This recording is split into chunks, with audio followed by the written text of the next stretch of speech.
Dear students, welcome to my YouTube channel biology by Deepak Nain. आज हम 10th class science की NCERT book का जो चैप्टर नंबर 6 है, लाइव प्रोसेसेस, जो कि बायोलॉजी सेक्शन में आता है, के बारे में डिस्कस करेंगे। इस चैप्टर में हम जो प्लांट्स और एनिमल्स हैं उनके अंदर होने वाली अलग अलग जो प्रक्रियाएं हैं जिनको हम लाइव प्रोसेसेस बोलते हैं, जिसके भी आप पे कोई भी ऑर्गेनिजम्स है वो लिविंग कहलाता है। और यदि ये लाइव प्रोसेसेस रुक जाती हैं तो लिविंग ऑर्गेनिजम्स है जो उसकी डेथ मानी जाती है। और इस चैप्टर में हम मेनली 5 लाइव प्रोसेसेस हैं, जो न्यूट्रिशन, डाइजेशन, रेस्पिरेशन, सर्कुलेशन और जो एक्सक्रीशन, इनके बारे में डिस्कस करेंगे। और ये जो पांचों लाइव प्रोसेसेस हैं वो अलग अलग 5 पार्ट्स में रहेंगी। और जो इस चैप्टर का जो पीडीएफ लिंक है वो आपको 5th पार्ट है जो उसके डिस्क्रिप्शन बॉक्स में प्रोवाइड किया जाएगा। तो स्टार्ट करते हैं हम जो सबसे पहली लाइव प्रोसेस है न्यूट्रिशन, उसके इंट्रोडक्शन से। If we see a dog running और ए काउ chewing cud और a man shouting loudly on street, we know that these are living beings। जब हम अपनी सराउंडिंग्स में अलग अलग एक्टिविटीज देखते हैं, जैसे कोई डॉग है वो रनिंग कर रहा है, या फिर जो काऊ है वो चूइंग कड मतलब वो जुगाली कर रही है, या man shouting loudly on street का मतलब है कि कोई भी व्यक्ति है वो गली में चिल्ला रहा है, तो इन एक्टिविटीज के बेस पे हम उनको जिंदा बोल सकते हैं कि वो लिविंग स्टेट में है। लेकिन जब वो बहुत ही गहरी नींद में सो रहे होते हैं, एस्लीप का मतलब गहरी नींद में सोना, तो हम उनकी ब्रीथिंग से, जो वो सांस ले रहे हैं और सांस लेने की वजह से उनकी जो एब्डोमिन है, जो पेट है, उसकी जो मूवमेंट है, उसके बेस पे ही हम पता लगा सकते हैं कि वो अलाइव है या फिर डेड है। इन केस ऑफ प्लांट्स, पौधों के केस में हम वी सी दैम ग्रीन, हम उनको हरा देखते हैं तो उनको बोल सकते हैं कि वो क्या है, जीवित हैं। But some plants have leaves of the colours other than green, लेकिन कुछ ऐसे प्लांट्स होते हैं जिनके अंदर जो पत्ते हैं वो ग्रीन के अलावा किसी दूसरे रंग के होते हैं। तो ऐसे केस में हम कुछ टाइम के ऊपर होने वाली उनकी जो अलग अलग ग्रोथ एक्टिविटीज हैं, उनके आकार में बढ़ना, पत्तों का गिरना या फिर पत्तों के आकार में बढ़ना या फिर फूल वगैरह आना, तो उन बेस पे हम उनको लिविंग स्टेट में रख सकते हैं। तो कंक्लूजन क्या है कि कुछ ऐसी मूवमेंट्स होती हैं, some sorts of movements either growth related, हो सकता है वो किसी भी बॉडी की ग्रोथ से रिलेटेड हो, या फिर कुछ नॉर्मल जो उनको स्टिमुलस मिलते हैं, अलग अलग जो इंफॉर्मेशन मिलती हैं अपने सराउंडिंग से, उसके प्रति उसका रिस्पॉन्ड दे रही हैं, उससे रिलेटेड भी मूवमेंट्स हो सकती हैं। तो यही कॉमन एविडेंस है। कॉमन एविडेंस का मतलब इनको हम सबूत बोल सकते हैं कि कोई भी लिविंग स्टेट है वो ये सारी एक्टिविटीज करता है, तो उसको हम जिंदा बोलेंगे। But a plant that is not visible growing is still alive and some animals can breathe without visible movements. लेकिन कुछ ऐसे प्लांट्स होते हैं जो कि ग्रोथ एक्टिविटीज शो नहीं करते लेकिन फिर भी वो जिंदा होते हैं। और कुछ एनिमल्स ऐसे होते हैं, जैसे हमने ऊपर डिस्कस किया था कि जब वो एस्लीप गहरी नींद में सो रहे होते हैं कि ब्रीथिंग ही एक साइन है, लेकिन कुछ ऐसे ब्रीथिंग करते हैं कि हम बाहर से उनको देख ही नहीं पाते, बाहर से देखेंगे तो ऐसा लगता है कि वो डेड हैं। So using visible movements as defining characteristics of life is not enough. बाहर से ही देख के हम किसी भी जीव को जिंदा या डेड उसको बता रहे हैं तो वो एक एनफ नहीं है। उसके लिए हमको कुछ अदर एक्टिविटीज भी देखनी पड़ेंगी। तो उसके लिए जो करेक्टरिस्टिक्स हैं लिविंग ऑर्गेनिजम्स की वो क्या है, movements over very small scales will be invisible to naked eyes but are necessary for life. कुछ ऐसी गतिविधियां होती हैं जो कि बिल्कुल छोटे पैमाने पे होती हैं, जिनको हम जो नॉर्मल आंखें हैं उनसे नहीं देख सकते, लेकिन वो लाइफ के लिए, उनके जिंदा रहने के लिए बहुत ज़्यादा जरूरी होती हैं। While viruses do not show any molecular movement in them, जबकि जो वायरस होते हैं अलग अलग बीमारियां फैलाते हैं, जैसे कोरोना वायरस है, वो ऐसी मूवमेंट शो नहीं करता है until they infect some cell. इसका मतलब ये है कि जब वो सेल से बाहर रहता है या फिर बॉडी से बाहर रहता है तो वो एक डेड बिहेव करता है, डेड तरीके से बिहेव करेगा, एक नॉन लिविंग थिंग के रूप में बिहेव करता है। लेकिन जैसे ही वो बॉडी के अंदर जाता है तो वो लिविंग स्टेट में आ जाता है। So there is a controversy about whether they are truly alive और नॉट। तो वायरसेस के बारे में हमेशा ही एक कंट्रोवर्सी का मतलब है, एक मतभेद पाया जाता है कि वो उनको हम जिंदा बोल लें या फिर मृत बोल लें। कंडीशंस फॉर लिविंग्स के लिए क्या क्या जो क्राइटेरिया है वो डिसाइड किया गया है।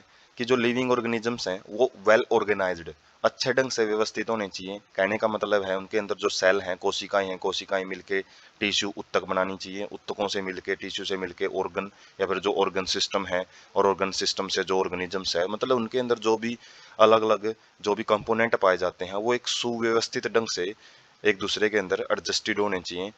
Ordered structure of living structures is very likely to keep breaking down over time because of effect of environment। जो उनकी ऑर्डर्ड नेचर है वो उसकी खास बात क्या है कि वो टाइम टू टाइम ब्रेक हो सकती है। किसकी वजह से? जो बाहर अलग अलग एनवायरनमेंट्स हैं उसमें होने वाली अलग अलग एक्टिविटीज की वजह से। और यदि ये ऑर्डर ब्रेक हो जाता है तो ऑर्गेनिजम्स को हम अलाइव नहीं बोल सकते, वो डेड के अंदर कैटेगराइज हो जाता है। तो ये ऑर्डर्ड वे में चलना ही ये भी लिविंग ऑर्गेनिजम्स की बहुत बड़ी कंडीशन होती है। So living creatures must keep repairing and maintaining their structure. इसलिए जो लिविंग ऑर्गेनिजम्स होते हैं उनके अंदर जो रिपेयरिंग का काम है, मतलब कोई ऑर्गन डैमेज हो जाता है या फिर कोई टिश्यू अपनी एक्टिविटी बंद कर देता है, और उसको मेंटेन करना, उसकी जो भी टाइम टू टाइम जो क्षतिपूर्ति है वो पूरी करनी, तो वो लिविंग ऑर्गेनिजम्स की कंडीशंस होती है, खास बात होती है। Since all these structures are made up of molecules they must move molecules around all times. और जो लिविंग ऑर्गेनिजम्स हैं वो छोटे छोटे मॉलिक्यूल्स के मिलके बनते हैं, और ये मॉलिक्यूल्स की मूवमेंट है उनकी बॉडी में हर टाइम चलती रहती हैं। What our life processes? तो हम जो मेन चैप्टर है अब उसको स्टार्ट करते हैं कि लाइफ प्रोसेसेस होती क्या है। Processes which together perform maintenance of body function. वो सारी प्रक्रियाएं जो शरीर के अंदर अलग अलग जो कार्य करती है, जो भी बॉडी है, जो लिविंग ऑर्गेनिजम्स है, उसके मेंटेनेंस में, उसके रख रखाव में महत्वपूर्ण रोल प्ले करते हैं। Needed to prevent damage and break down. और किसके लिए जरूरी होती हैं ये? उसका जो भी डैमेज है या फिर जो ब्रेक डाउन है, टूट फूट होती है, उसको बचाने के लिए। इन ए सिंगल सेल्ड ऑर्गेनिज्म, जो एक कोशिकीय जीव होते हैं जैसे अमीबा, पैरामीशियम, उनके अंदर कोई स्पेसिफिक ऑर्गन प्रेजेंट नहीं होता किसके लिए भी खाना लेगा अलग से, या फिर एक्सचेंज ऑफ गैसेज अलग ऑर्गन करेगा, या फिर कोई रिमूवल ऑफ वेस्ट है। उनके अंदर जो सारी की सारी ये एक्टिविटी है वो एक सेल ही करती हैं, because entire surface of organism is in contact with environment. और जो भी उनको खाना वगैरह लेना होता है या फिर जो गैसेज एक्सचेंज करनी है तो वो उनकी बॉडी सरफेस से ही होती है। जबकि जो मल्टी सेलुलर ऑर्गेनिजम्स हैं उनके अंदर ये क्वेश्चन भी पूछा जाता है कि सिंपल डिफ्यूजन एनफ क्यों नहीं है? सारी की सारी जो उनकी रिक्वायरमेंट है, जो अलग अलग बॉडी ऑर्गन्स हैं उनकी रिक्वायरमेंट को फुलफिल करने के लिए, क्योंकि उनकी जो सेल्स हैं सारी सेल्स डायरेक्ट कॉन्टैक्ट में नहीं होती एनवायरनमेंट के, क्योंकि हमारी स्किन ही डायरेक्ट कॉन्टैक्ट में होती है। और जो अंदर की जितनी ब्लड वेसल्स हैं या अंदर जो सेल्स हैं उनके अंदर जितना भी न्यूट्रिशंस हैं, ऑक्सीजन्स या फिर जो कार्बन डाइऑक्साइड का रिमूवल है, एक्सक्रीशन, उनको रिमूव करने के लिए, उनको मेंटेनेंस करने के लिए उनके अंदर कॉम्प्लेक्सिटीज हैं वो बढ़ जाती हैं। तो लाइफ प्रोसेसेस हैं वो कौन सी होती हैं? Energy comes from outside body by nutrition. तो सबसे पहले जो न्यूट्रिशन प्रोसेस है वो क्या करती है? जो भी हमारे शरीर में अलग अलग काम को करने के लिए ऊर्जा की जरूरत होती है, पोटेंशियल की जरूरत होती है, तो वो फूड से आती है, और फूड हम बाहर से लेते हैं।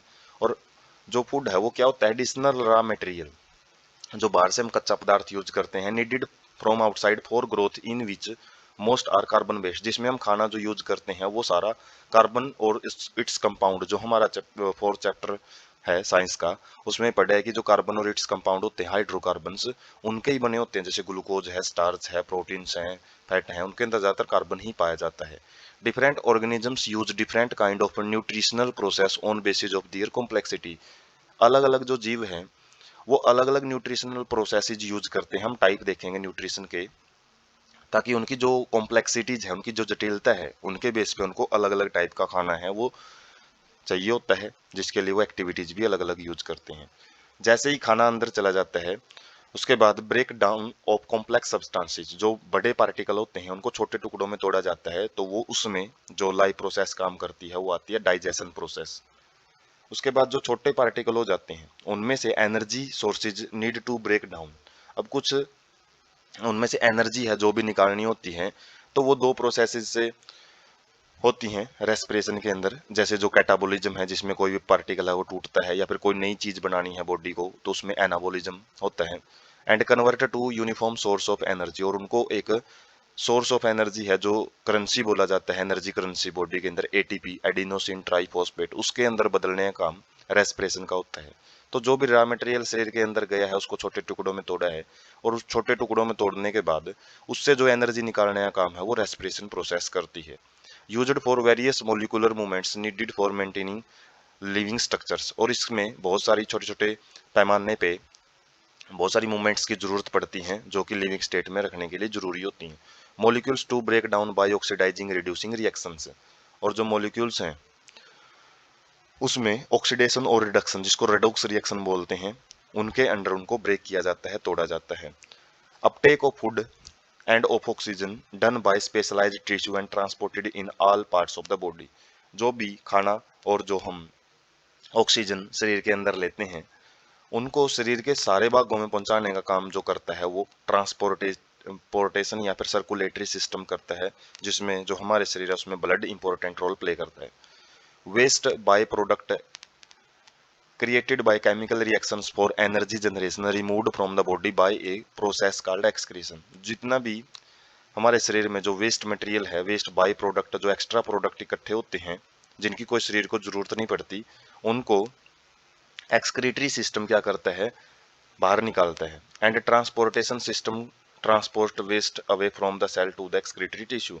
और जो ट्रांसपोर्टेशन सिस्टम का यहाँ पे भी काम ये होता है कि जो अलग अलग सेल में जो ये एक्सक्रीटरी वेस्ट बनते हैं उनको एक्सक्रीटरी टिश्यू जैसे किडनी वगैरह है उनके पास लेके जाता है, और उससे फिर शरीर को उस वेस्ट प्रोडक्ट से छुटकारा मिल जाता है।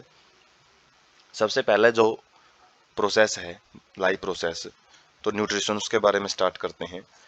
तो न्यूट्रिशन होता क्या है, process of obtaining food material to grow develop synthesise protein and other substances. ये वो प्रक्रिया होती है जिसके अंदर जो खाना है बाहर से लिया जाता है, सराउंडिंग से लिया जाता है, किसके लिए, ग्रोथ के लिए, वृद्धि के लिए, विकास के लिए, सिंथेसाइज प्रोटीन, प्रोटीन बनाने के लिए। और प्रोटीन सबसे बड़ा रोल प्ले करता है हमारी स्ट्रक्चर में, हमारे फंक्शंस में। एंड अदर सब्सटेंसेज, और जो दूसरे पदार्थ हैं उनके बनाने में भी जो फूड है वो इंपॉर्टेंट रोल प्ले करता है। General requirement for energy and material is common in all organisms.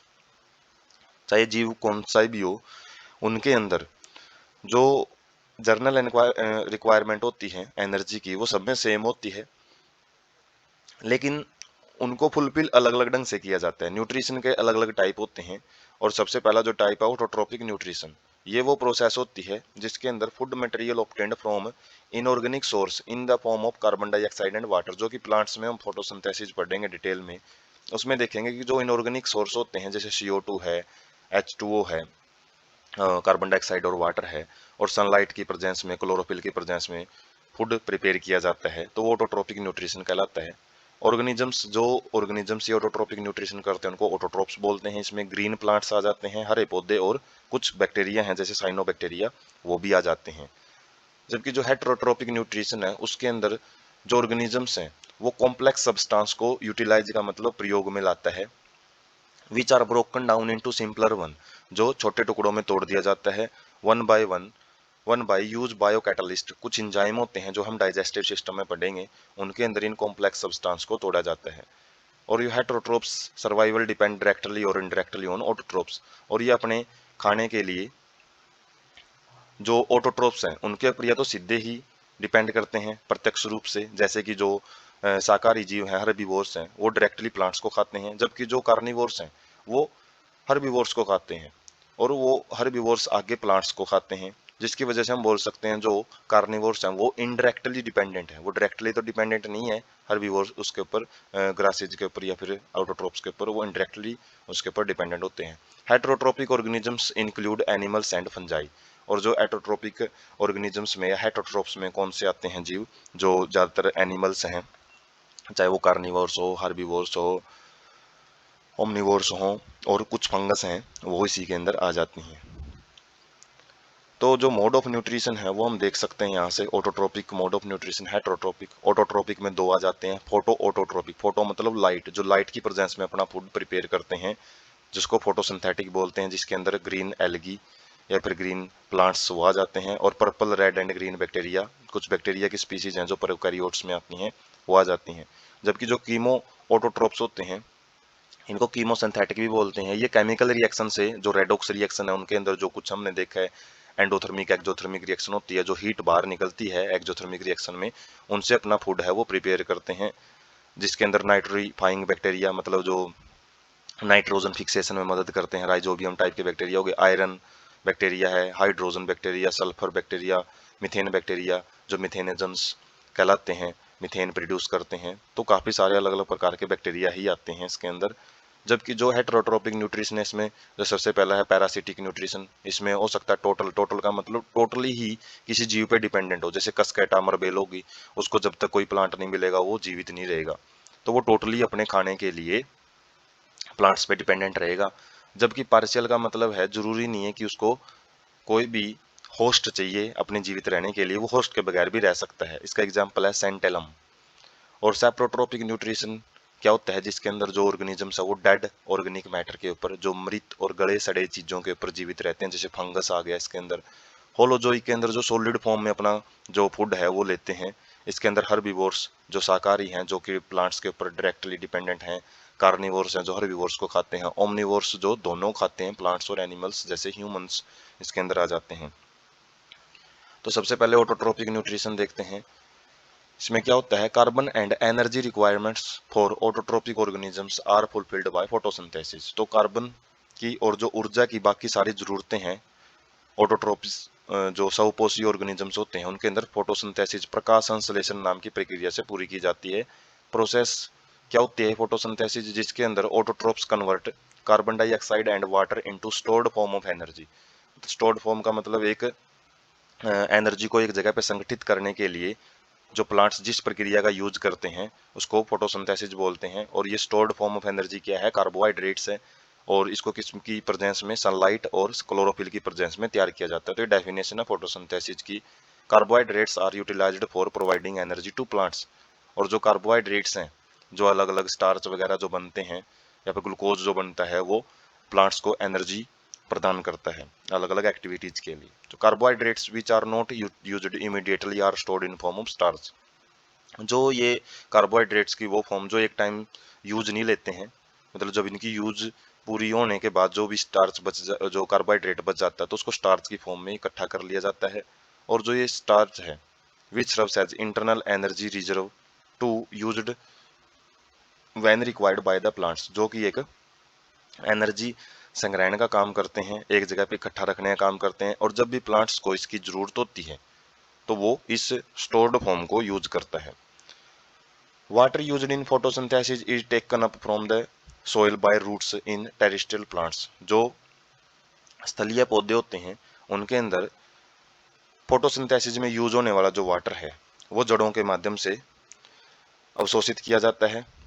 जो अदर मटेरियल्स हैं जैसे nitrogen, phosphorus, iron, magnesium are taken up from the soil. और ये जो अलग अलग फॉर्म में, खासकर जो आयनिक फॉर्म में ही वाटर के साथ डिजोल्ड फॉर्म में ये अलग अलग कंपोनेंट्स हैं, जैसे नाइट्रोजन तो नाइट्रेट्स की फॉर्म में, फास्फोरस है फॉस्फेट की फॉर्म में, आयरन जो आयन होते हैं फेरस आयन की फॉर्म में, मैग्नीशियम आयन्स की फॉर्म में, ये सारे के सारे वाटर के जरिए ही पौधा सोइल से उसको प्राप्त करता है।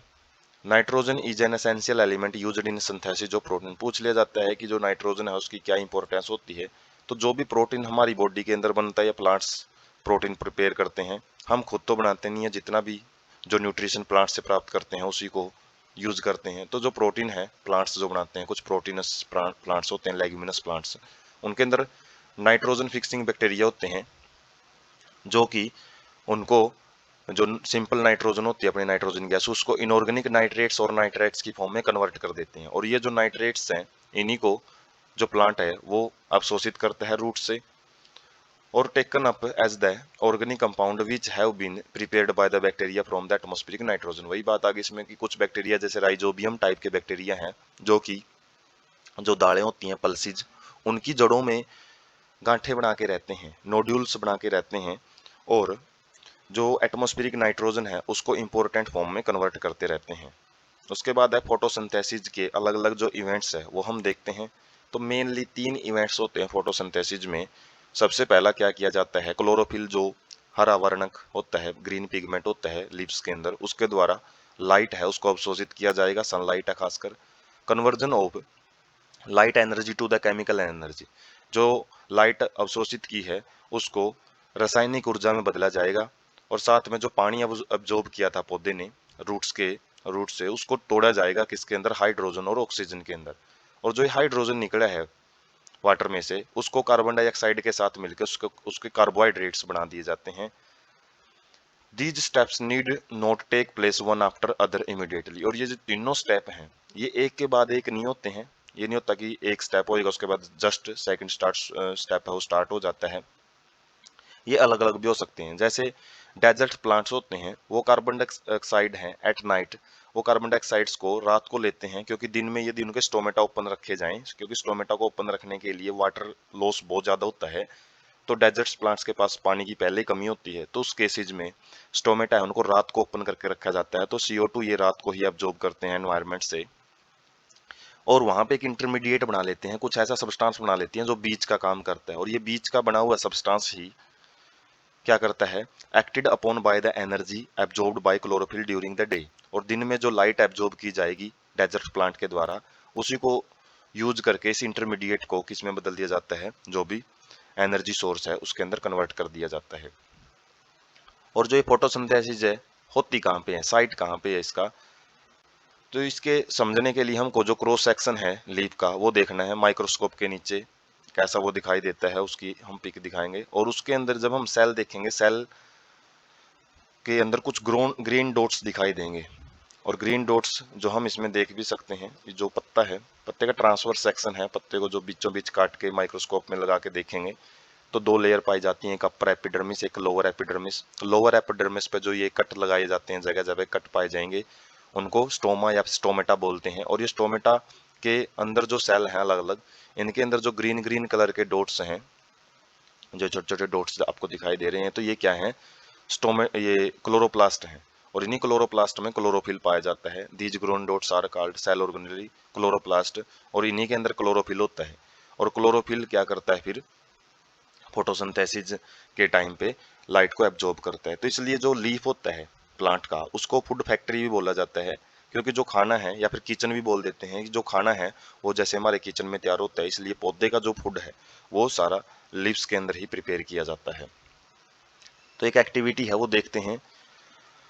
टेक ए पोटेड प्लांट, एक गमले वाला पौधा हमने लेना है विद वेरिएटेड लीव्स, जिसकी जो लीव्स हैं उसके ऊपर जो अलग अलग निशान बने होने चाहिए, ग्रीन कलर के जो पैचेज हैं वो अलग अलग होने चाहिए, जैसे एक मनी प्लांट या फिर क्रोटन, जो इनके हम पत्ता ले सकते हैं। की प्लांट इन डार्क रूम, हमने प्लांट को 3 दिनों के लिए अंधेरे वाले कमरे में रखना है ताकि जो भी उसने स्टार्च जो पहले बना रखा है वो सारा का सारा वो यूज कर जाए। Now keep plant in sunlight for about 6 hours, 3 दिनों के बाद हमने इस पौधे को 6 घंटे के लिए सूर्य के प्रकाश में रखना है।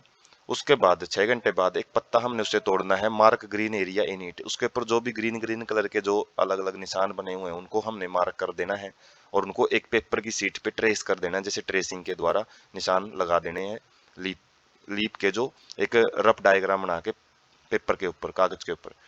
अब क्या करना है, जो पत्ता है उसको बॉइलिंग वाटर के अंदर कुछ मिनट के लिए डबो देना है।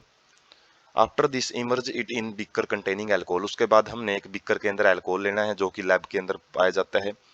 उसके अंदर पत्ते को थोड़ी देर के लिए डुबो के रखना है। Carefully place above beaker in water bath, water bath क्या होता है, जो कि ऐसे लिक्विड को गर्म करने के लिए यूज किया जाता है जो डायरेक्ट हम फ्लेम के ऊपर नहीं रख सकते, जैसे अल्कोहल है वो क्या है, फ्लेमेबल होता है, आग पकड़ सकता है। इसलिए यदि हमने अल्कोहल को गर्म करना है तो पहले हम एक जो बाउल टाइप स्ट्रक्चर होती है तो उसमें वाटर भरते हैं और वाटर को फिर गर्म किया जाता है। कॉपर का होता है ये, वाटर बाथ ही बोलते हैं, स्पेशल लैब के अंदर इक्विपमेंट यूज किया जाता है। उसमें हम फिर जो भी हमारा बीकर है उसको रखेंगे जिसके अंदर अल्कोहल है और पत्ता भी हमने उसके अंदर डबो रखा है, उसको बॉईल करवाया जाएगा। Now deep leaf in the dilute solution of iodine, अब जो उबाला है पत्ते को अल्कोहल से निकाल के उसके ऊपर आयोडीन सॉल्यूशन होता है उसकी कुछ बूंदे हम डालेंगे या फिर उसको हम आयोडीन सॉल्यूशन के अंदर डबो के रख देंगे कुछ मिनट्स के लिए। Take out the leaf and rinse off the iodine solution, अब पत्ते को हमने बाहर निकालना है आयोडीन सॉल्यूशन से। और रिंज ऑफ का मतलब है जो भी एक्स्ट्रा आयोडीन है पत्ते के ऊपर लगे है उसको हमने हटा देना है। Observe colour of the leaf, compare this with the traces of leaf done in the beginning, अब हमने जो एक कलर आया है लीफ का, उसको कंपेयर करना है किसके साथ, जो ग्रीन पैचेज हमने कागज पे जो सीट ऑफ पेपर है उसके ऊपर ट्रेस किए थे। तो इससे कंक्लूजन क्या निकलेगा, only the green areas gives dark blue black colour in the iodine solution. जो आयोडीन सॉल्यूशन है वो स्टार्च की प्रेजेंस को चेक करने के लिए यूज किया जाता है, और वो स्टार्च जब वहां पे मिलता है तो वो डार्क ब्लू या ब्लैक कलर का हो जाता है। तो इससे क्या पता लगेगा, जिस जगह पे ग्रीन पैचेज बने हुए थे लीफ के अंदर वहीं पे क्लोरोफिल प्रेजेंट था, और क्लोरोफिल था तो वहीं पे फोटोसिंथेसिस हुई है, फोटोसिंथेसिस हुई है तो स्टार्च बने हैं, और स्टार्च जिस जगह पे बना है उसी जगह पे जो हमारा कलर है वो डार्क ब्लू या फिर ब्लैक कलर का मिलेगा, बाकी पोर्शन है वो ट्रांसपेरेंट बना रहेगा। तो इसको हम डायग्राम से यदि हम समझे, जैसे हमारे पास एक लीफ हमने ले लेना है, वेरिएटेड लीफ का मतलब यहाँ पे अलग अलग जो पैचेज हैं वो होने चाहिए, एक एक जैसा रंग नहीं होना चाहिए पत्ते के ऊपर, अलग अलग रंग के धब्बे वहाँ पे मिलने चाहिए, उसको हम वेरिएटेड लीफ बोलते हैं। और इसके ऊपर जैसे येलो और ग्रीन पैचेज कुछ बने हुए हैं, हालांकि कलर यहाँ पे शो नहीं किया गया है। उसको क्या करना है, शुरुआत में बॉइलिंग वाटर में उबालना है। उसके बाद ये देख सकते हैं कि बिक्कर है, और बिक्कर के अंदर वाटर ले रखे है, उसके अंदर अल्कोहल ले रखा है, और अल्कोहल के अंदर फिर हमने कुछ देर के लिए वाटर को और इसको लीफ को उबाल लेना है, जिससे क्या होएगा, जो ग्रीन कलर है सारा का सारा पत्ते का वो हट जाता है, और पत्ता बिल्कुल ट्रांसपेरेंट हो जाता है, बिल्कुल वाइट हो जाता है। और उसके बाद हमने आयोडीन सॉल्यूशन के अंदर पत्ते को थोड़ी देर के लिए डीप करके रखना है, और फिर क्या दिखाई देगा, ब्लू कलर के पैचेस दिखाई देंगे। और यहाँ पे हम एक रियल पिक देख सकते हैं जो कि एनसीईआरटी से ली गई है। इसमें जहां जहां पे भी ग्रीन कलर के पैचेज हैं वहीं पे ब्लू या फिर डार्क ब्लैक कलर के पैचेस दिखाई देंगे। इसका मतलब जिस जगह पे ग्रीन कलर का पोर्शन था वहीं पे फोटोसिंथेसिस हुई है, बाकी के जो पोर्शन जहाँ पे कोई ग्रीन कलर नहीं था वहाँ पे कोई फोटोसिंथेसिस नहीं हुई है, वहाँ पे कोई स्टार्च नहीं बना है। उसके बाद स्टोमेटा। स्टोमेटा क्या होते हैं, ये पत्ते के ऊपर कुछ टीनी पोर्स मतलब बिल्कुल बारीक छिद्र प्रेजेंट होते हैं, और इनका काम क्या होता है, massive amount of gaseous exchange take place in leaves through these pores for photosynthesis. जितना भी एक्सचेंज किया जाता है गैसेज का, जो CO2 को लिया जाता है प्लांट्स के द्वारा, O2 को छोड़ा जाता है, तो वो लीव्स में स्टोमेटा के जरिए ही किया जाता है। Large amount of water can also be lost through these stomata, जिसको हम ट्रांसपिरेशन प्रोसेस बोलते हैं। जो प्लांट्स के अंदर वाटर है उसको भी वातावरण में छोड़ने का काम है वो स्टोमेटा ही करते हैं, क्योंकि स्टोमेटा को ओपन रखने के लिए जाहिर सी बात है, जैसे पहले बताया है, वाटर्स की जरूरत पड़ती है। हम देखेंगे भी स्टोमेटा ओपन एंड क्लोज कैसे होता है। So plants close these pores when it does not need carbon dioxide for photosynthesis. इसलिए जो स्टोमेटा है इनको बंद करके रख दिया जाता है जब पौधे को फोटोसिंथेसिस की जरूरत नहीं पड़ती, या फिर जो कार्बन डाइऑक्साइड की जरूरत नहीं पड़ती है। Exchange of gases occur across surface of stem leaves and roots as well.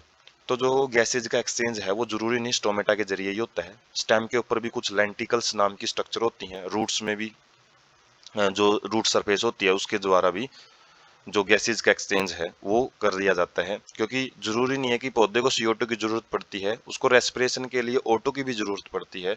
तो रेस्पिरेशन तो एक जर्नल प्रोसेस है जो कि हर टाइम चलती रहती है, उस टाइम पे ये अलग अलग जो पार्ट्स हैं वहां से भी प्लांट है वो एक्सचेंज करता है। तो उसके बाद देखते हैं opening and closing of pores. जो स्टोमेटा है वो ओपन और क्लोज कैसे होते हैं, तो इसके लिए जो गार्ड सेल्स हैं जब उनमें वाटर भर जाता है वो फूल जाती हैं, और फूलने की वजह से जो वाटर है वो उनके अंदर जब एंटर करेगा तभी वो स्वेल करेंगी, और इसकी वजह से स्टोमेटा है वो ओपन हो जाता है। और जब इन पोर्स के अंदर जो गार्ड सेल्स हैं उनके अंदर से वाटर है वो एनवायरनमेंट में छोड़ दिया जाता है ट्रांसपिरेशन के जरिए, तो ये जो गार्ड सेल्स हैं वो श्रिंक हो जाती हैं, सिकुड़ जाती हैं, जिसकी वजह से स्टोमेटा है वो क्लोज हो जाता है। तो इसको हम पिक से समझते हैं, जैसे कि जो ये गार्ड सेल्स हैं किडनी शेप्ड गार्ड सेल्स होती हैं, और इनके अंदर जो ग्रीन ग्रीन डॉट्स हैं ये क्लोरोप्लास्ट हैं, ये न्यूक्लियस है। और जब ये गार्ड सेल्स हैं जब ये स्वेलअप हो जाती हैं तो इनकी जो शेप है इस तरीके से डिजाइन की गई होती है कि जब ये स्वेल होंगी तो बीच में एक पोर है वो ओपन हो जाता है ऑटोमेटिकली, किसकी वजह से, जो वाटर है आसपास की सेल से, जो सब्साइडरी सेल्स बोलते हैं इनको, जो गार्ड सेल्स के बाहर ग्रीन कलर की आपको शो की गई है, तो उनसे वाटर जब इनमें एंटर करता है तो स्वेल हो जाती हैं, और स्वेल होने के बाद जो स्टोमेटा ओपन हो जाता है, और जैसे ही वाटर इनमें से निकलता है तो श्रिंक हो जाती हैं, सिकुड़ जाती हैं, और ये स्टोमेटा है बीच में ये क्लोज हो जाता है। तो opening and closing of stomata 2 number में या 3 नंबर में जब भी पूछे तो आपको डायग्राम के साथ इसको एक्सप्लेन करना होता है। उसके बाद एक नेक्स्ट एक्टिविटी है वो पढ़ते हैं। क्या करना है, दो हमने हेल्थी पोटेड प्लांट्स लेने हैं which are nearly same size, जो बिल्कुल एक ही आकार की हों। अब उनको हमने वही 3 दिनों के लिए डार्क रूम में रख देना है। उसके बाद now place each plant on separate glass plate, और उनको अलग अलग ग्लास प्लेट्स हैं उनके ऊपर रखना है। Place a watch glass containing potassium hydroxide, एक प्लांट के पास हमने क्या रखना है, पोटासियम हाइड्रोक्साइड को एक वाच ग्लास, एक अलग टाइप से एक बिकर जैसा या फिर जैसे इक्विपमेंट होते हैं ऐसे ही एक बर्तन होता है लैब के अंदर यूज किया जाता है, उसके अंदर पोटासियम हाइड्रोक्साइड रख देना एक प्लांट के पास। और cover both plants with separate bail jar, तो दोनों प्लांट्स को हमने जो बेल जार होते हैं कांच के बने होते हैं उनसे ढक देना है। Use vaseline to seal bottom of the jar to glass plates so these set up in air tight, और साथ में जहां पे भी हमने जो ग्लास जार ये बेल जार रखे हैं उनको जो उनके नीचे सिरे हैं ग्लास के साथ जो अटैच हैं उनके वहां पे वैसलीन लगा देना है, ताकि जो भी बाहर की एयर है सराउंडिंग एयर है वो वहां पे एंटर ना करे, तो उससे हम कंटेनर को एयर टाइट बोल सकते हैं। Keep plants in sunlight for about 2 hour, 2 घंटे के लिए हमने सनलाइट में रख देना है पौधों को। Pluck a leaf from each plant and check for the presence of starch, अब हमने क्या करना है, जो हर एक प्लांट से एक एक पत्ता लेना है दोनों प्लांट से, और उनको सेम वो जो हमने टेस्ट पहली एक्टिविटी में किया था स्टार्च टेस्ट वो करना है। और उससे कंक्लूजन क्या निकलेगा, हमने जिस प्लांट के पास पोटासियम हाइड्रोक्साइड को रखा था बेल जार के अंदर, वो क्या करता है जितनी भी CO2 है बेल जार के अंदर उसको एब्जॉर्ब कर लेते हैं, जिसकी वजह से वहां पे कोई फोटोसिंथेसिस नहीं हो पाती है और उसके अंदर कोई भी कलर चेंज है वो देखने को नहीं मिलेगा, और उसका कलर है कोई भी डार्क या ब्लू कलर आयोडीन सॉल्यूशन में नहीं होगा, जिसकी वजह से हम बोल सकते हैं वहां पे कोई फोटोसिंथेसिस नहीं होगी।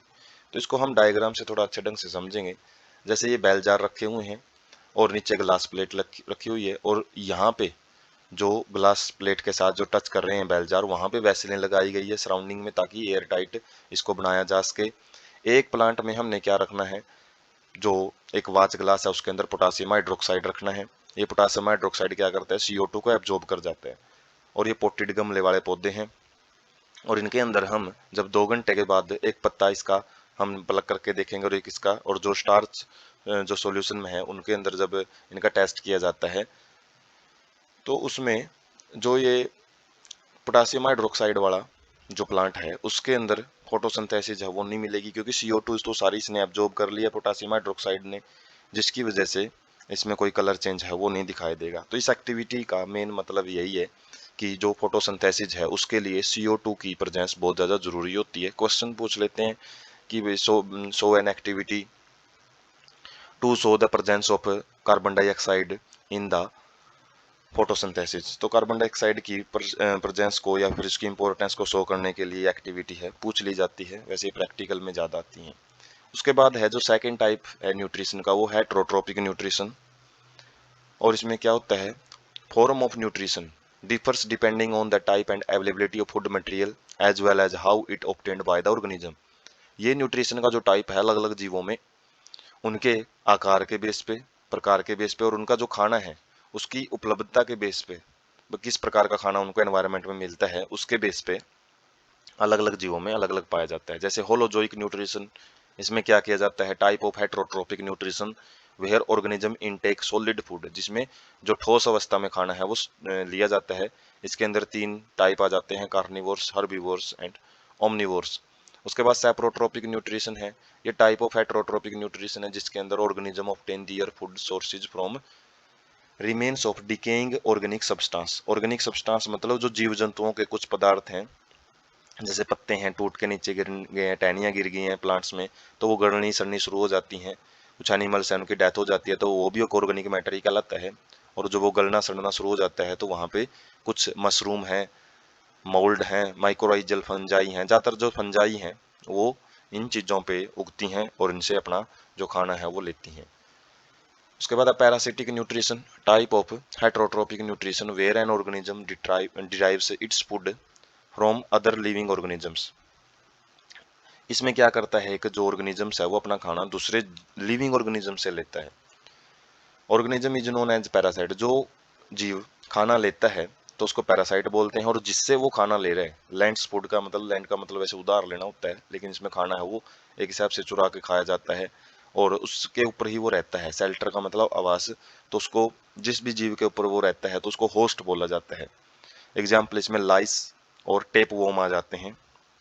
टेप वोम एक प्रकार का फ्लैट वोम होता है जो कि बीमारी फैलाता है। लाइस जो ये जुएं वगैरह होती हैं तो वो पैरासिटिक न्यूट्रिशन को शो करती हैं। उसके बाद हम देखते हैं न्यूट्रिशन इन अमीबा और पैरामीशियम, इनमें कैसा पाया जाता है न्यूट्रिशन। अमीबा के अंदर क्या होता है, जो अमीबा एक कोशिकीय जीव होता है, एक सेल यूनिसेलुलर ऑर्गेनिज्म बोलते हैं। इसके अंदर जो फूड है वो इसके ऊपर कुछ pseudopodia false feet like structure बनी होती हैं, फिंगर लाइक स्ट्रक्चर होती हैं। टेम्परेरी का मतलब कुछ टाइम के लिए ही बनती हैं, जब इसको मूव करना होता है या फिर खाने को कैप्चर करना होता है तो उस टाइम ही बनती हैं। विच use over food particles forming a food vacuole, और जैसे ये खाना जब इनकी जो सूडोपोडिया उनके बीच में आ जाता है तो वो मिल जाती हैं आपस में और वो शरीर के अंदर उस खाने को ले जाती हैं। और फूड वैक्यूल्स, वैक्यूल क्या होती हैं, कुछ खाली जगह होती हैं जो प्लांट्स में ज्यादा पाई जाती हैं, एनिमल्स में कम पाई जाती हैं, तो ये फूड वैक्यूल बन जाता है। फूड वैक्यूल के अंदर क्या होता है, complex substance are broken down, और इसी फूड वैक्यूल के अंदर जो डाइजेशन है, जो कॉम्प्लेक्स सब्सटेंस है वो छोटे छोटे टुकड़ों में तोड़ दिया जाता है और जो बाद में छोटे छोटे टुकड़े हैं वो साइटोप्लाज्म में डिफ्यूज हो जाते हैं और जिस भी जगह पे उनकी जरूरत है शरीर में उनको यूज कर लिया जाता है। और जो अनडाइजेस्टेड मटेरियल बच जाता है उसको शरीर से बाहर रिमूव कर दिया जाता है। थ्रोन आउट का मतलब बाहर निकाल दिया जाता है। जबकि जो पैरामीशियम है वो भी एक यूनिसेलुलर ऑर्गेनिज्म सी है और उसके अंदर क्या पाए जाते हैं, छोटे छोटे सिलिया पाए जाते हैं, हेयर लाइक स्ट्रक्चर पाई जाती हैं और इसका डेफिनेट शेप होता है। अमीबा का कोई डेफिनेट शेप नहीं होता, वो अपना आकार बदल सकता है।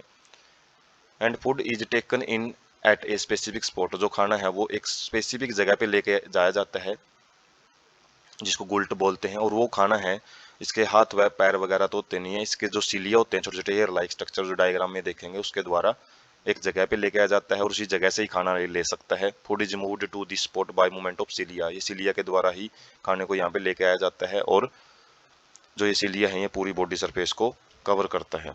तो सबसे पहले जो अमीबा है देख सकते हैं, ये अमीबा में जो भी ये नीले कलर का जो फूड है जब भी इसके पास आता है तो कुछ इसका शरीर की बाहर की तरफ स्ट्रक्चर निकलनी स्टार्ट हो जाती है जिनको सूडोपोडिया बोलते हैं। ये सूडोपोडिया जैसे खाना इनके पास आएगा तो वो फ्यूज हो जाती हैं, देखो यहाँ पे फ्यूज हो गई हैं और जो फूड है वो फूड वैक्यूल के अंदर चला जाता है। उसमें उसको छोटे टुकड़ों में तोड़ा जाएगा, डाइजेशन किया जाएगा और डाइजेशन के बाद जो भी खाना है उसको एब्जॉर्ब किया जाएगा आसपास के मीडियम में जो साइटोप्लाज्म है उसके अंदर। और उसके बाद जो एसिमिलेशन का मतलब जो यूज किया जाएगा खाना है और बाद में जो ये अनडाइजेस्टेड फूड बच जाता है इसको ये शरीर से रिमूव कर देता है जिसको ईजैसन बोलते हैं। और जो पैरामीशियम है इसके अंदर हम देख सकते हैं जो इसके शरीर पे पूरे हेयर लाइक स्ट्रक्चर पाई जाती हैं उनको सिलिया बोलते हैं और बाकी बहुत अलग अलग नाम भी होते हैं, वो हमने ज़्यादा यहाँ पे नोट नहीं करने, कुछ ही नाम है वो हम रख सकते हैं ध्यान में। और ये जो सिलिया है इनके ऊपर ये जो भी वाटर आसपास में वाटर होता है तो उससे जो भी फूड पार्टिकल्स हैं जब वाटर को मूव करवाते हैं तो फूड पार्टिकल को इस जगह पे लेके आया जाता है, ओरल ग्रू या वेस्टिबुलम बोलते हैं। इसके बाद जो खाना है उसके जो अंदर है वो फूड वैक्यूल बनते हैं। फूड वैक्यूल में जो डाइजेशन होता है एब्जॉर्प्शन किया जाता है और उसके बाद जो डाइजेस्टेड फूड है वो एनल पोर के द्वारा, ये एक ही जगह पे प्रेजेंट होता है, उसके द्वारा ये शरीर से बाहर निकाल देता है। तो ये न्यूट्रिशन पाया जाता है यूनिसेलुलर ऑर्गेनिजम्स के अंदर।